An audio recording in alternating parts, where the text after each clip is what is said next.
కృపాశీలుడైన దైవం అల్లాహ్ నామంతో ప్రారంభిస్తున్నాను. మహాశీలారా, అస్సలాము అలైకుం. దైవం యొక్క శాంతి అందరిపై కురియుగాక. మీతో 2 నిమిషాల కార్యక్రమం ఖురాన్ యొక్క ప్రవచనం. ఈ రోజున 49వ అధ్యాయము 10వ వాక్యం దివ్య ఖురాన్లో దైవం తెలియజేస్తున్నాడు. ఇదిలు న్యాయం చెయ్యండి,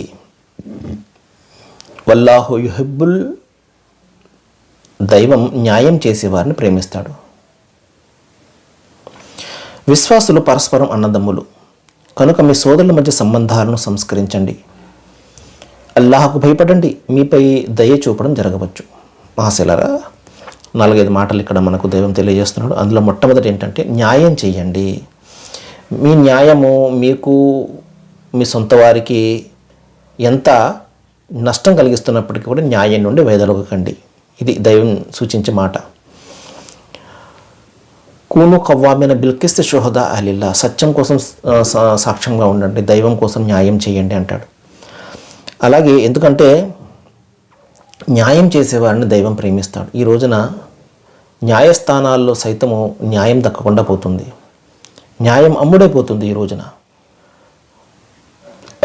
అధికారానికి లేకపోతే డబ్బుకు ఈ రోజున న్యాయం అమ్ముడైపోతుంది.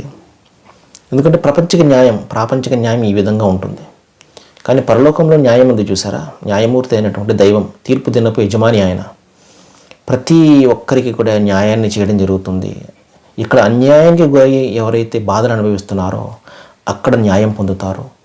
ఇక్కడ ఎవరైతే అన్యాయం చేస్తున్నారో, తప్పించుకుంటూ తిరుగుతున్నారో అక్కడ శిక్షింపబడతారు. అందుకని ఆయన ఒక నిర్ణీతమైనటువంటి సమయాన్ని నిర్ణయించాడు. దాన్ని తీర్పు దినం అని చెప్పేసి పిలుస్తాం. దైవం తెలియజేసే విషయం ఏంటంటే, విశ్వాసులు దైవాన్ని నమ్మేవారు, దైవం ఒక్కడేనని నమ్మేవారు, వీరందరూ పరస్పరం అన్నదమ్ములు. అంటే మిగతావారు కాదా? దైవాన్ని నమ్మే ఆ బంధం వేరుగా ఉంటుంది, నమ్మేవారి యొక్క బంధం వేరుగా ఉంటుంది. విశ్వాస బంధం అంటాం. మానవులందరూ అన్నదమ్ములే, ఒకే తల్లిదండ్రి సంతానమే కాబట్టి. అయితే విశ్వాసులు ప్రత్యేకమైనటువంటి వాళ్ళు, దైవ విశ్వాసులు, మంచిని పెంపొందించేవాళ్ళు, చెడులను వారించేవాళ్ళు, ప్రపంచానికి మంచిని ప్రబోధించేవాళ్ళు, ఒక మంచి సమాజం కోసం కృషి చేసేవాళ్ళు వీళ్ళు దైవ విశ్వాసులు.